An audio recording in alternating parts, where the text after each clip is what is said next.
Hi, I'm LaShawn Machado Brinson. And I'm Renee Roberts. And you're listening to the Just Us podcast.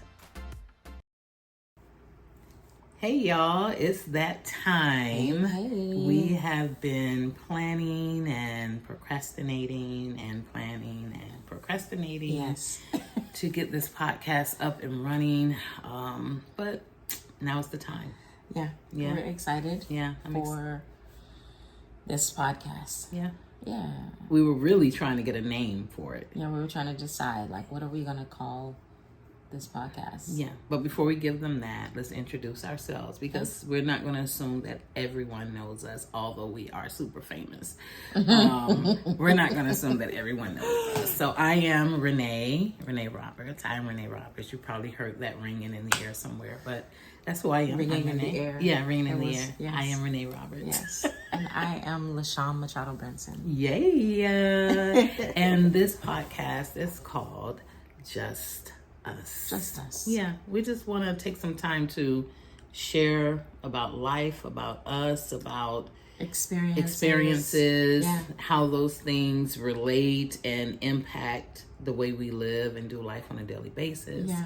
You know, relationships, children, all the goodness, everything goes. Yes, this is an everything goes podcast. You know, there are so many podcasts out there. You know, and they all have their own spaces of significance. Mm-hmm. But I think more than anything, what we provide when we sit together and talk is heart food. Yeah, we don't realize how much we are just doing life on E. Yeah.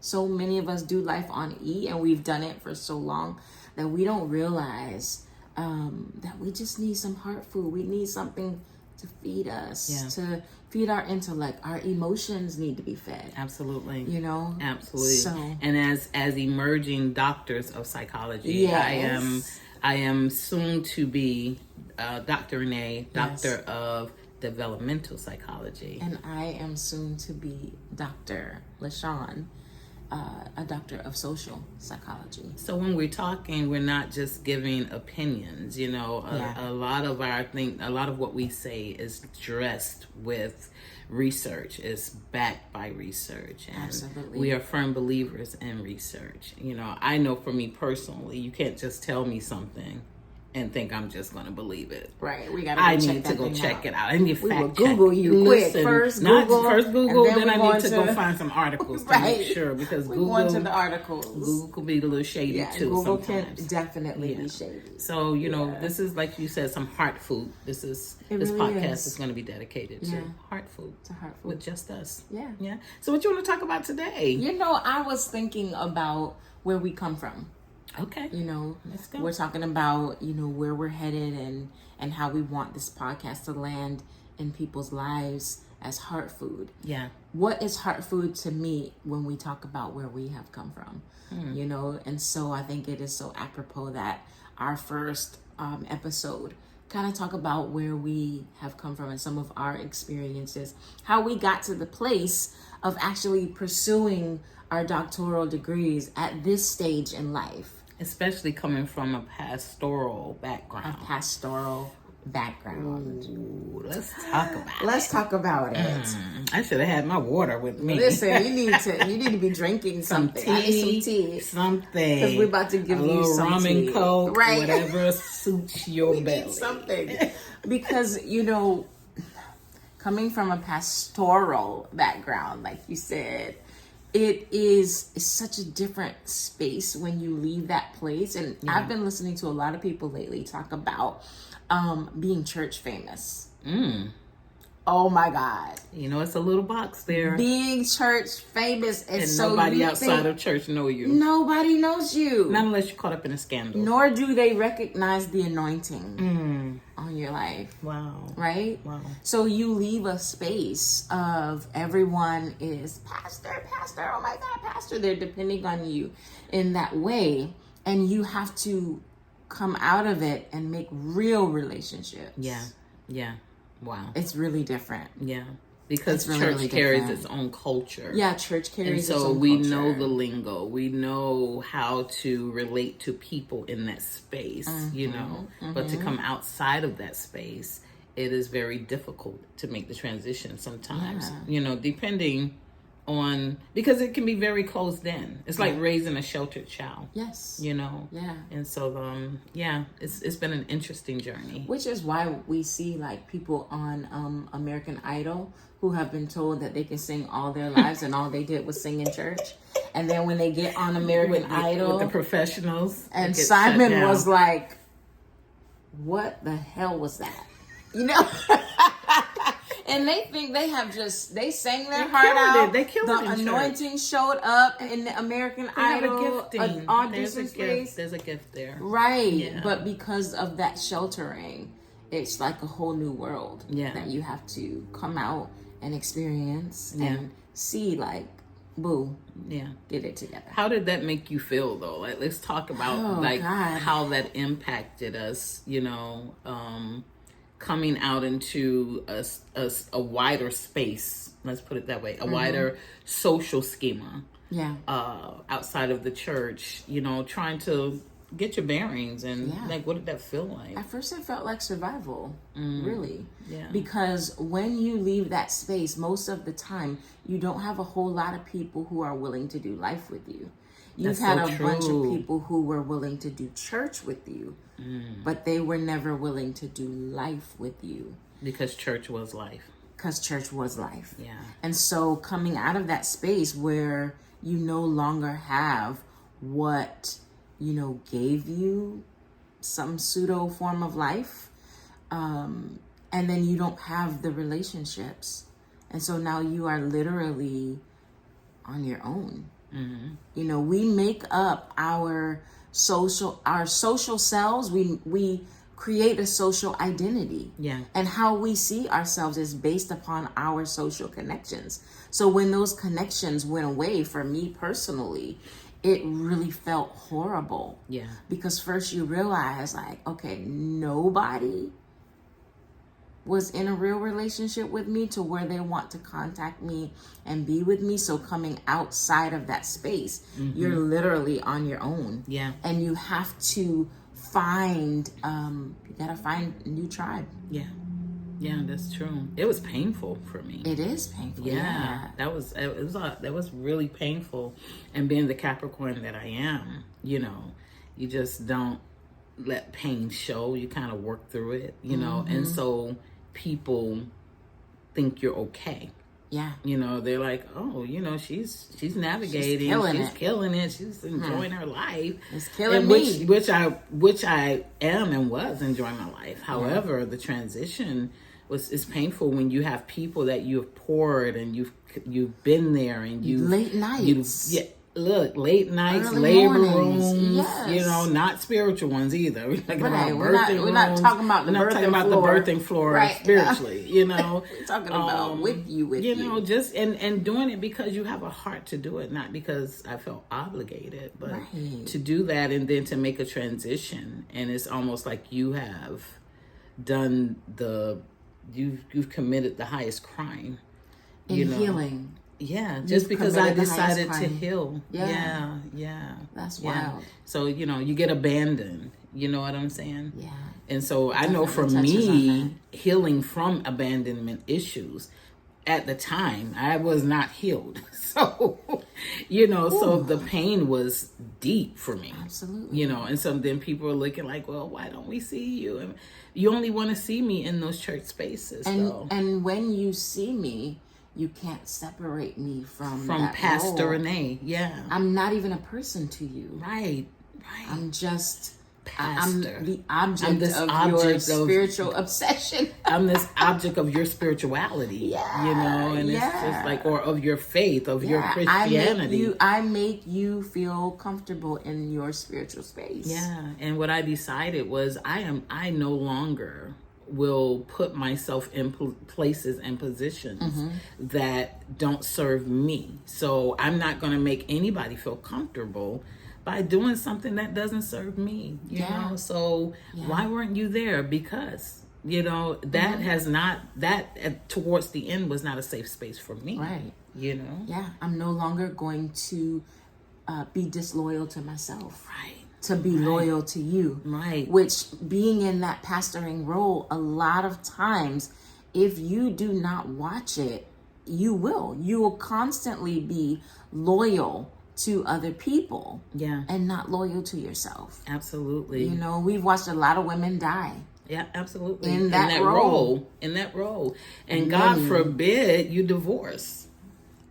Which is both of our stories. Which is our That's a part of our, the narratives of our lives. Yeah. And that was even a big thing. Like, I'm just like... Divorce. Divorce wasn't so much... I was okay with, if you don't agree with divorce, it's fine. You didn't live in my space. Yes. But what became painful was the fact that people chose sides. Yeah, absolutely. And that, for me, it was a wrap. Like...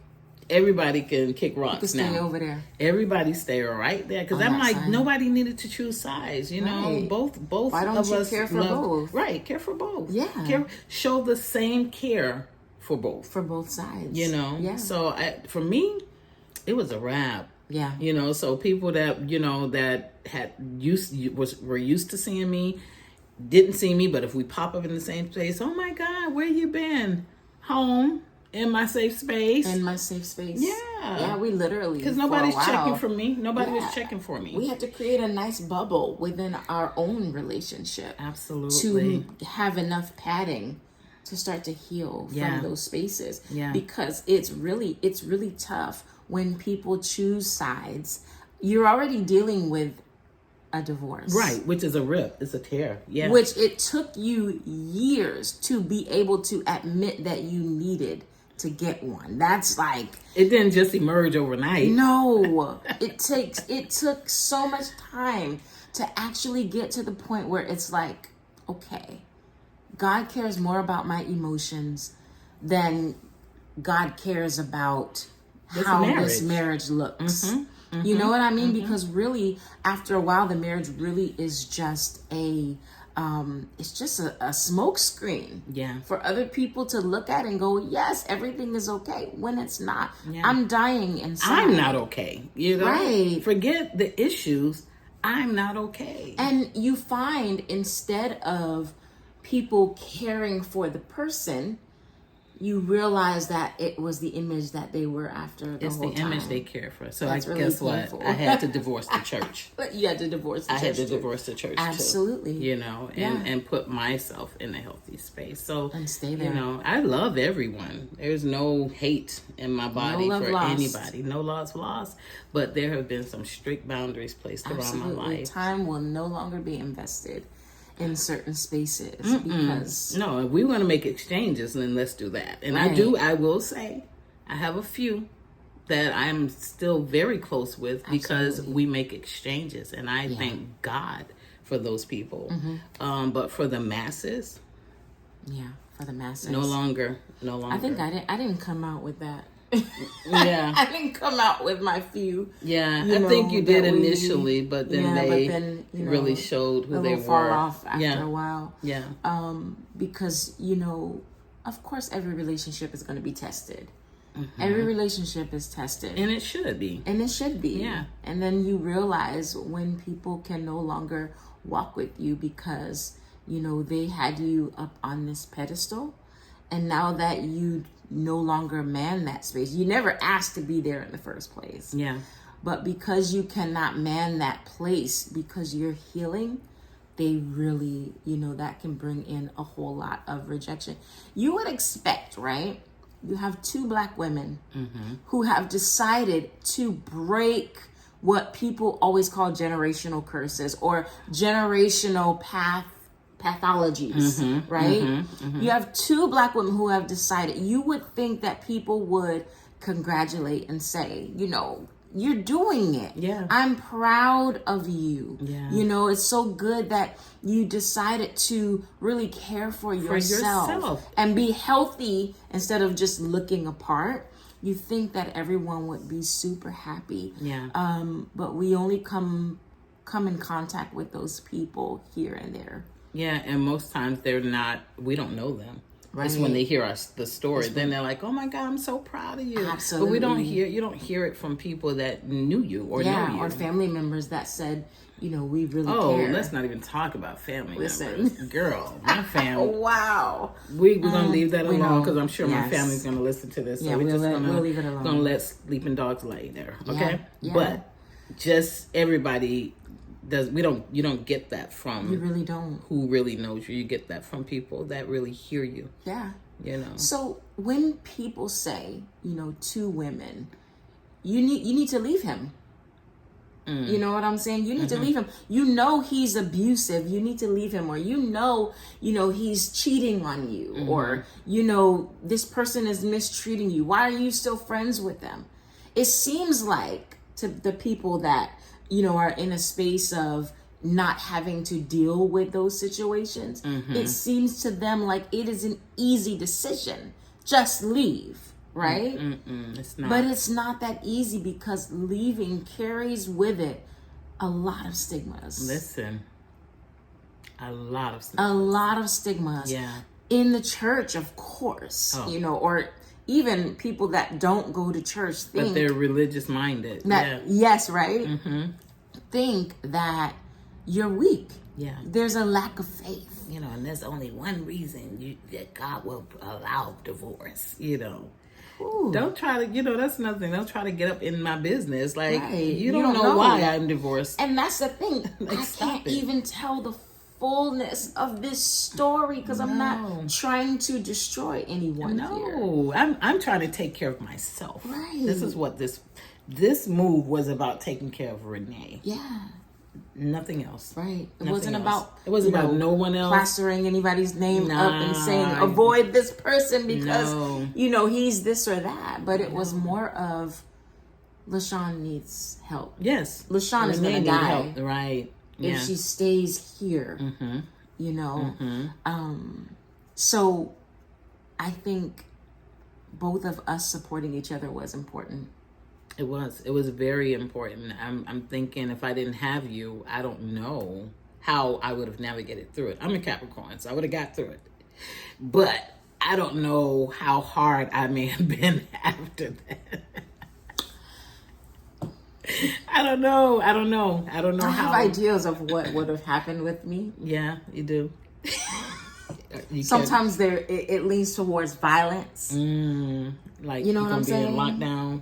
Yeah, prison. Or the other option would have been like, Jasmine Sullivan, you done made a whole out of me. Oh, God. Oh, no. You done made, look what you did, kid. A whole out. So now you just going to break everybody else's heart. Lord. So there were options there that could have been taken. Yeah. Violence, the whole life. Yeah. Becoming a complete just recluse. Yeah. Which speaks to the power of healing with someone. Healing with someone. You know what I'm saying? It's so important. Like healing alone, I get it, but there's nothing like the power of healing. It's like that iron sharpening iron scenario. And you need it. Yeah, you need it. You would never come out of, and I love using this analogy because it is absolutely crazy to think that you could come out of surgery and do it on your own. Right. You need people at home who are going to care for you, who are going to fix your soup for you. Like, you need some support. Yeah. So why do we know that when it comes to physical healing? Mm-hmm. Why do we try to do emotional healing on our own? I think it's how we have been reared to function in emotional spaces, because not everyone is like that, right?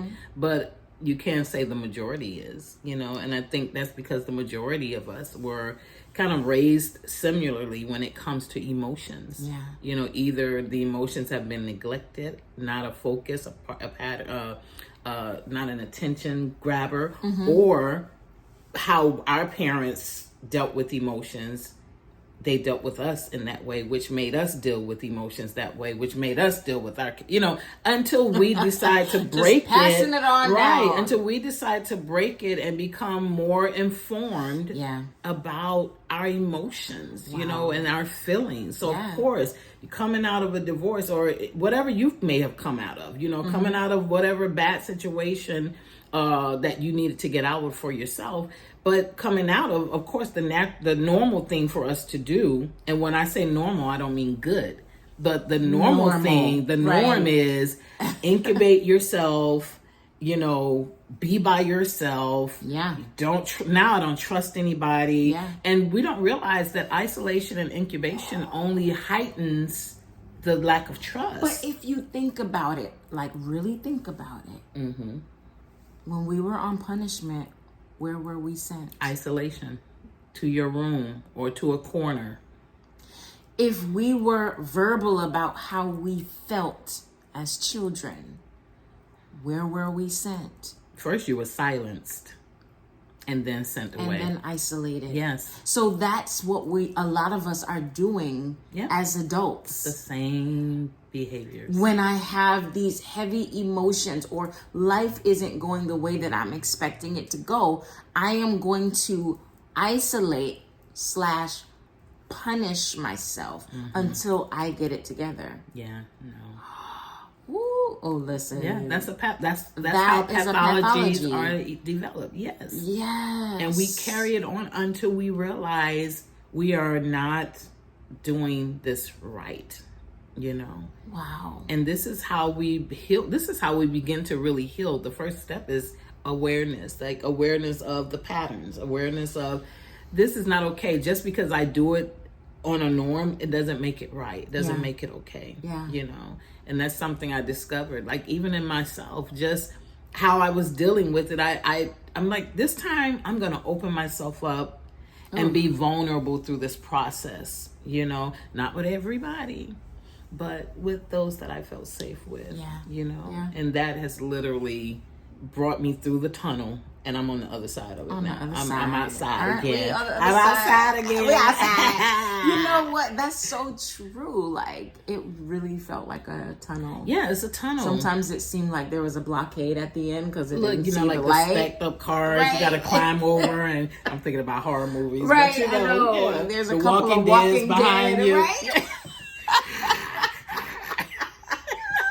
Talking about you, commenting on your posts on social media, The Walking Dead. Yeah. Child, we'll talk more about that. We'll talk more about that on another episode. But seriously, getting to that other end would have been honestly impossible without you. Yeah. For me. Yeah, you need you. Somebody. Yeah. My children had to have you. Yeah. To help us move through what we needed to move through. Yeah. We did that thing. Yeah, we did. We did that thing. So proud of us. Yeah, and that's why we don't care. I almost cussed, but we don't give up.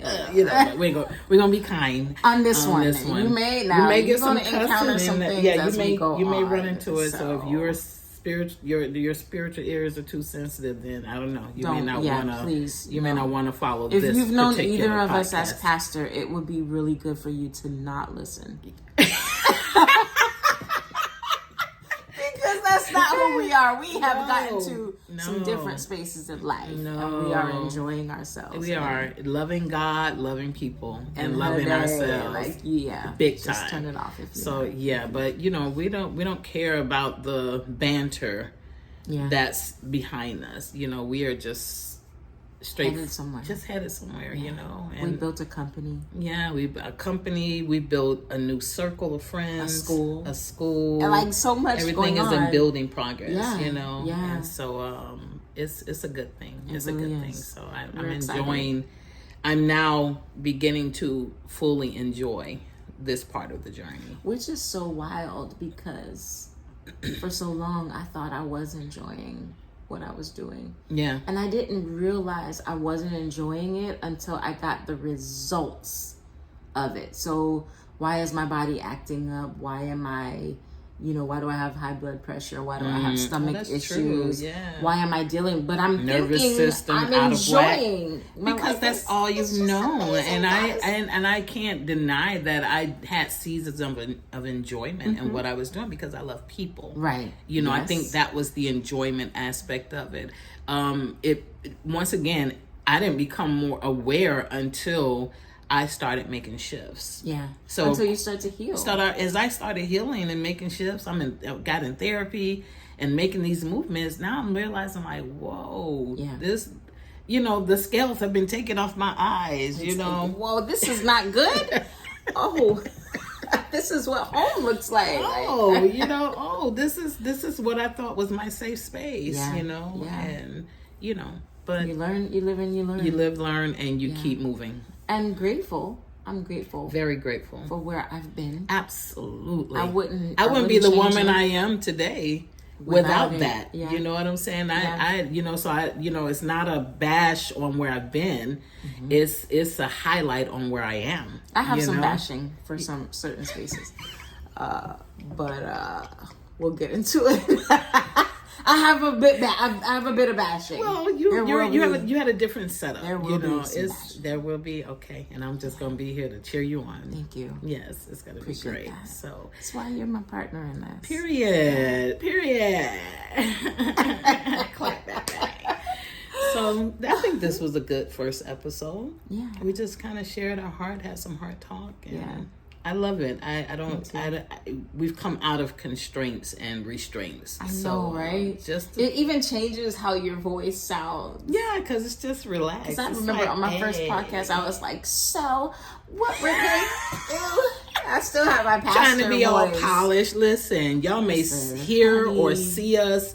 And because we are recording this video also, our YouTube will be up soon. Yeah.